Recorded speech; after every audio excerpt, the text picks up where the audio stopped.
BHU का exam NTA ने कराने की जिम्मेदारी ली थी, पर उसने भर भर के उसमें लापरवाही की, मिस्टेक की। देते हैं या कोई छात्र परीक्षा देता है तो वो उसकी प्रक्रिया पे भरोसा करता है। ये समझिए बच्चों कि अगर आपके साथ अन्याय हुआ है तो आपको अपनी आवाज उठानी है। मैं आपसे हाथ जोड़ के विनती करता हूं कि उन बच्चों के भविष्य के साथ खिलवाड़ मत करें। नमस्कार आप सभी का, मेरा नाम है आशुतोष राय और आज मैं आपसे कुछ निवेदन करने आया हूं, कुछ सपोर्ट मांगने आया हूं।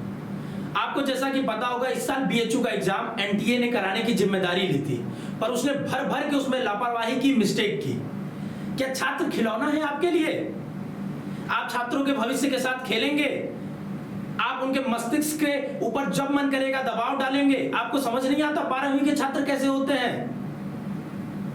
मैंने अपनी स्कूली शिक्षा माता एनी बेसेंट के द्वारा बनवाया गया सेंट्रल हिंदू स्कूल, जो कि बीएचयू का ही पार्ट है, और अपनी ग्रेजुएशन की शिक्षा बीएचयू से की है। पोस्ट ग्रेजुएशन मैं बीएचयू से कर रहा हूं। जब हम परीक्षा देते हैं या कोई छात्र परीक्षा देता है तो वो उसकी प्रक्रिया पे भरोसा करता है कि जो प्रक्रिया हो रही है उस प्रक्रिया पे वो भरोसा करता है कि सिस्टमेटिक होगी, चीजें सब कुछ सुचारू रूप से चलेंगी, ताकि हर एक डिजर्विंग बंदा अपने उस कॉलेज में आ सकता है। गांव देहात से पढ़ने वाला किसान का लड़का भी बनारस हिंदू यूनिवर्सिटी जैसे यूनिवर्सिटी में आ सकता है पढ़ने के लिए। महामना ने भी तो इसी संकल्प के साथ, इसी सोच के साथ इस विश्वविद्यालय की स्थापना की थी कि कोई भी डिजर्विंग बंदा, कोई भी डिजर्विंग स्टूडेंट इससे अछूता न रह जाए। पर आपने तो उसकी धज्जियां उड़ा दी। आपने तो तभी गलती की जब आपने, एक तो पहले आपका क्लैरिटी ही नहीं थी कि सीयूसीटी लेंगे, बीएचयू एग्जाम लेगा, ऑल इंडिया लेवल पे एग्जाम होगी, क्या थी इसकी क्लैरिटी नहीं थी।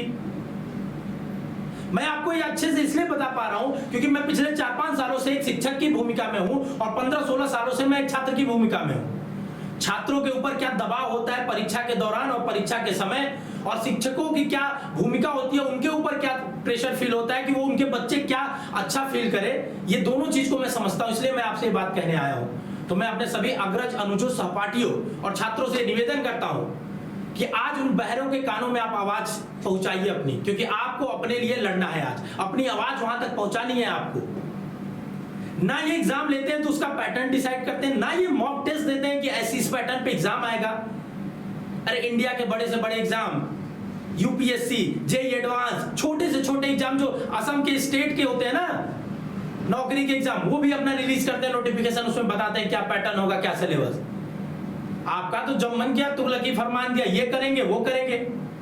कल एग्जाम है 8 बजे से 7:30 पे एंट्री क्लोज है और आप 2 बजे एडमिट कार्ड देते हो। वही नहीं रुकते हैं आप क्या करते हैं कि फिर 10 बजे मैसेज करते हो कि तुम्हारा सीबीटी से ओएमआर हो गया, तुम्हारा एग्जामिनेशन मोड चेंज हो गया है। आपने तो बच्चे की मानसिक, क्या मानसिक स्तर है 12वीं के बच्चे के, उसको आप समझ ही नहीं रहे। अरे उनका आपको नहीं उनका अंदाजा है।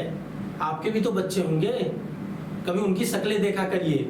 वैसे लाखों बच्चे आप पे भरोसा करते हैं, आपके सिस्टम पे रिलाई करते हैं, और जब ये प्रक्रिया ही सुचारू रूप से नहीं चलेगी तो कैसे वो अपने आत्मविश्वास को बरकरार रख पाएंगे?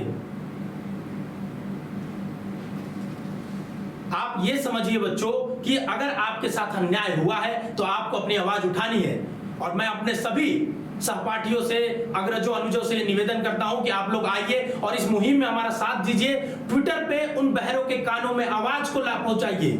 6 से 8 बजे शाम के बीच में हम लोग हैशटैग चलाएंगे बच्चों, कैंसल बीएचयू एंट्रेंस और हैशटैग बायकॉट एनटीए। क्योंकि अगर तुम्हारे में दम नहीं है परीक्षा कराने की तो तुम अपने आप को इस्तीफा दे दो मालिक।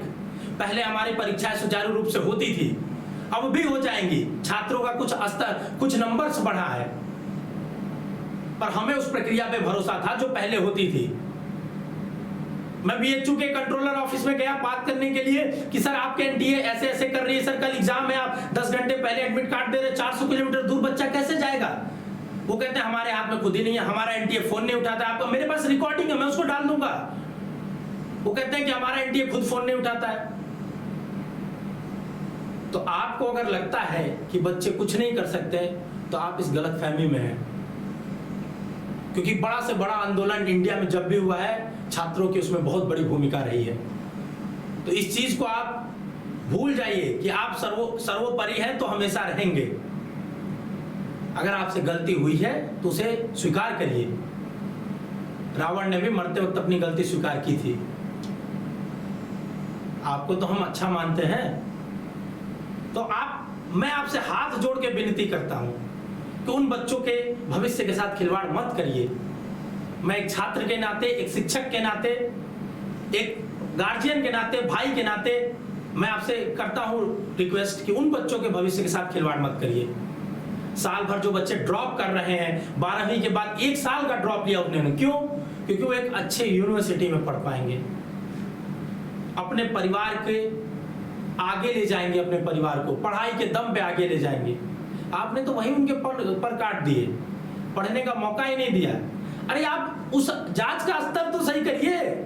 मछली की, अगर आपको मछली का परीक्षा लेना है तो उसके उड़ने के स्तर से परीक्षा लेंगे कि मछली कितना ऊपर उड़ पाती है, मछली कैसा तैरती है, इस चीज की परीक्षा होगी अगर उसका हम जांच करना चाहते हैं तो। ये मुझसे ज्यादा आपको पता है, आप हमसे सर्वोपरि है, बस आप इस चीज को समझिए। और बच्चों, आपसे निवेदन है, इस वीडियो को ज्यादा से ज्यादा फैलाइए, अपनी आवाज को ज्यादा से ज्यादा फैलाइए। आप लोग खुद अपनी आवाज बने, आप लोग खुद अपने ट्विटर हैंडल से हमें टैग करिए, मैं आपके ट्वीट्स को रिट्वीट करूंगा, भले जितना भी ज्यादा ट्वीट्स आए, मैं पूरे 2 घंटा आपके सारे ट्वीट्स को रिट्वीट करूंगा बच्चों। और हम लोग हमेशा ये हैशटैग यूज करेंगे ताकि आवाज पहुंचे उन तक कि हमारे साथ अन्याय हुआ है और आपने गलती की है, उसको एक्सेप्ट करिए और परीक्षा की फिर से एक नए प्रक्रिया से कराई जाए। चलिए, 6 बजे आपका मैं सपोर्ट मांग रहा हूं और मुझे आशा है आप सपोर्ट देंगे, हमेशा की तरह आपने हमें सपोर्ट किया है हर एक अच्छे काम के लिए। अब आपकी तो लड़ाई आपकी खुद की है। All the best.